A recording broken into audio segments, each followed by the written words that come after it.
You're looking live at destruction in Gaza, where Israel is launching the second phase of its war on Hamas terrorists.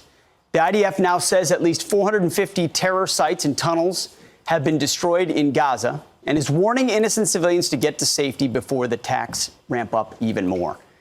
Fox News senior strategic analyst, retired four-star General Jack Keane, joins us now. General, thanks for being here. What do you make of where we are right now? They say there's a second phase. You've got the destruction of Hamas. You also have hostages. What's the consideration right now for the Israeli government as they try to pursue both objectives? Yeah, certainly, Pete. I mean, this operation characteristically is very different than the offensive operations that Israel's conducted in Gaza. And the reason is because the objective is differently. In the past, they wanted to go in and set the Hamas terrorist organization back a number of years, kill as many leaders as they could, certainly fighters as well, and destroy as much military infrastructure as they could. So they went in hard and fast and got out in a few weeks.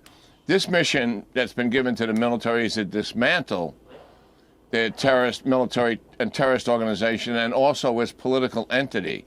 And so that's very different than what's been assigned in the past. So as opposed to hard and fast, this is slow and gradual because of the mission that's been assigned. So the campaign planning is really quite different.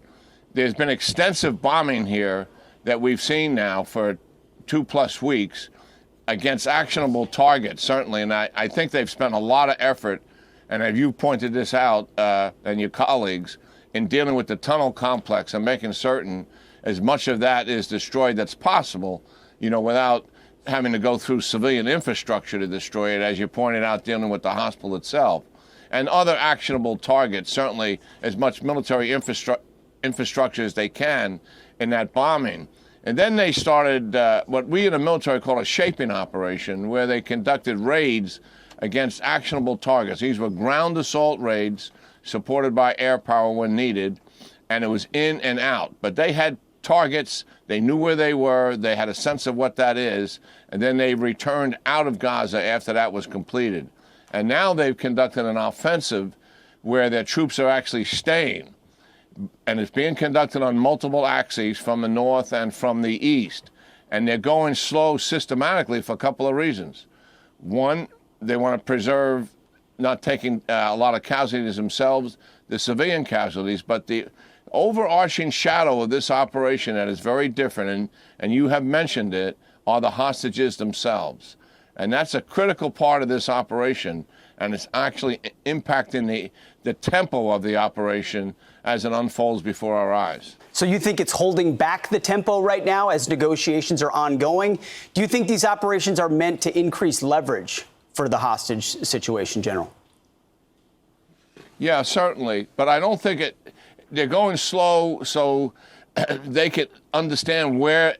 I'm not certain they know exactly where the hostages are. We have no reason to know the actual facts of what's driving it. Certainly negotiations have taken place.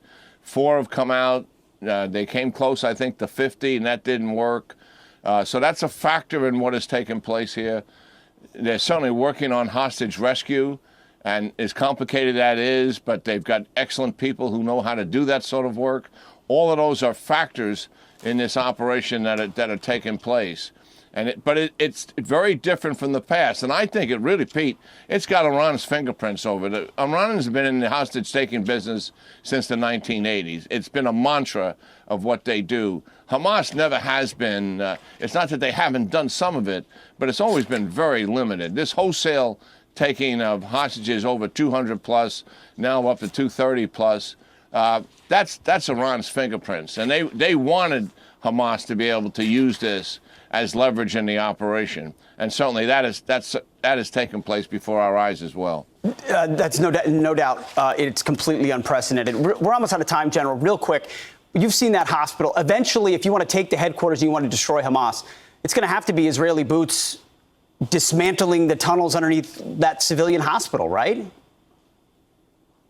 Oh, there's no doubt about it. For all the command and control and other military infrastructure that exists in the city, they will have to put troops in there to deal with most of that they haven't been able to destroy. using their bombing or their artillery. And then also, a very difficult challenge for them is they have to separate the terrorists from the people. At some point, when the terrorists know that the Israelis are saturating the entire city, some of them are no longer going to fight. They're going to try to blend into that population. But the mission is to dismantle Hamas and not have it come back weeks or months later. That will take some time, and that's something that U.S. forces have a lot of experience in dealing with in Iraq and Afghanistan. That's a heck of a task. General Jack Keane, thank you very much for your time. Good to see you. Yeah, great talking to you.